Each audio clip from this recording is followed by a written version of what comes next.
नमस्कार सांग मैंने आज भिडियो रे आपण मानक मु शिखेबी केमिति आमे मूला कंचा लंका आउ गाजर आचार घरे प्रिपेयर करबा ताहा पुणी सहज उपाय आ कोन ट्रिक आपणे कि आकु आमे वर्ष वर्ष पर्यंत स्टोर करि परबा सबु आपण वीडियो रे देखि परबे। ए आचार रे गोटे खास कथा हला आकु आपण इंस्टेंट बनेबे इंस्टेंट खाइबे आ खाइबा पई सांग माने सतरे बहुत टेस्टी होय थाए। तो चलंतु आज ए आचार बनेबा स्टार्ट करबा।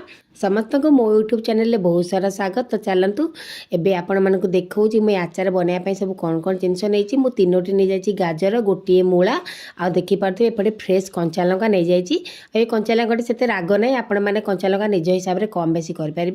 तो चलते एबे आमे गाजर को प्रथमे तार ऊपर आ तल पाख केमती काटिदेबा तापर तार सब चोपा एमती गोटे पिलर साहाय्य छड़े नेबा। आउ सांग माने एई गाजरटा ना बहुत टेस्टी होता है। आपण एमती रेड कलर गाजर बनेबे देखिए आपणकर आचारटी बहुत टेस्ट लगे। आउ ये आचार टी आप मैंने भात हो रुटी हो परोटा हो सबुथ खाई पारे कारण ये आचारटी एत टेस्टी लगी थाए।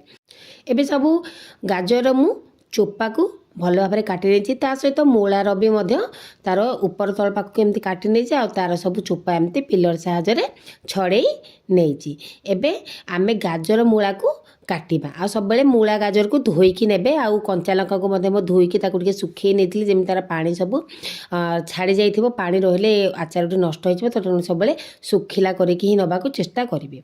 तो देखि पारथिबे गाजर मूला सब कटा सलाणी। एबे ताकू आपनको सिखेबी केमिति हम ताकू पतला पतला करिकी काटिबा। तो देखि पारथिबे गाजर केमिति मु स्मॉल पीस रे काटि नेली तापर ताकू एमिति मझिरु देखनु 3 खंड करिकी काटी नेबी। आ सब बेले मन रखिए जो आप गाजर काटे ना तार जो व्हाइट पार्टा अच्छे ना से व्हाइट पार्टा को बाहर करदेवे। व्हाइट पार्ट रहा द्वारा कौन हुए ना आमर आचारटी बिल्कुल भल टेस्ट न हो न था आउ ये आचारटी सॉफ्ट हो न था। तो देखि पार्थिबे तार व्हाइट पार्ट केमिति मु छुरी साहाय्य काढ़ी नौची आपण ठीक से बड़ी छुरी साहाय्य काढ़ी नेबे। बास तार रेड पार्ट रे ही आमे आचार बनई नबा। सब बेले फ्रेश गाजर मूला कंचा लंका सब फ्रेश जिनस नवाई ट्राए करेंगे कारण फ्रेश रे ही आचारटीर टेस्ट बहुत बढ़िया आसी थाए।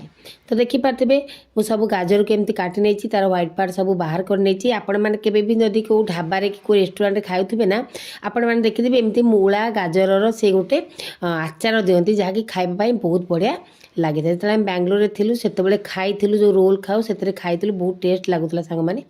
तापर एपटे देखो मूला को काटा को नहीं आसी कारण गाजर कटा सरीगला।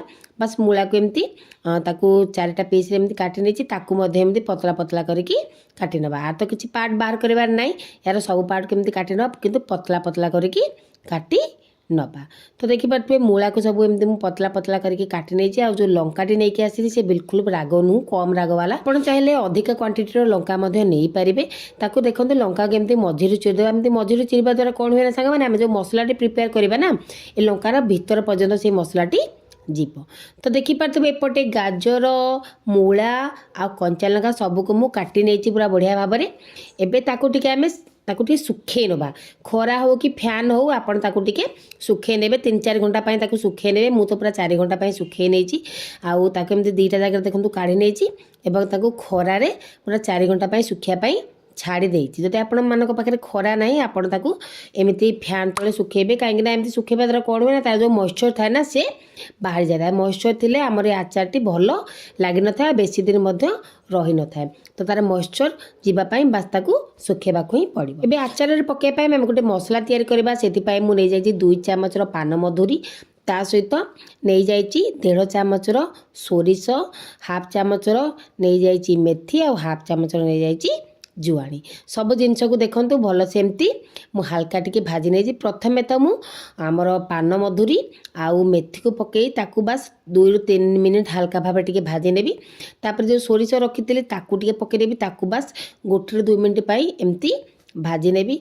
तापर जो जुआणी को देइछि ताकू सबुठु लास्ट रे देबी आ ताकू बस 1 मिनिट पाई भाजी नेबी। आपण मध्य ए प्रोसेस रे सब जिनस को भाजी नेबे आ सब बेले मन रखिबे हल्का भाजिबे बेसी भाजिबे नले आमर मसलाटी पोड़ी जिवो आ बिल्कुल आमर ए आचार टेस्ट आसीबनी।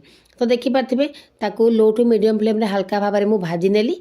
एबे मु गैस रो फ्लेम को पूरा ऑफ कर देछि ताकू गोटे जगह को काढी नै आ ठंडा हवा पई ଛାଡ଼ି ଦେଇଛି। ଟିକେ ଥଣ୍ଡା ହେଲା ପରେ ଆମେ ତାର ପାଉଡ଼ର ପ୍ରିପେୟାର କରିବା।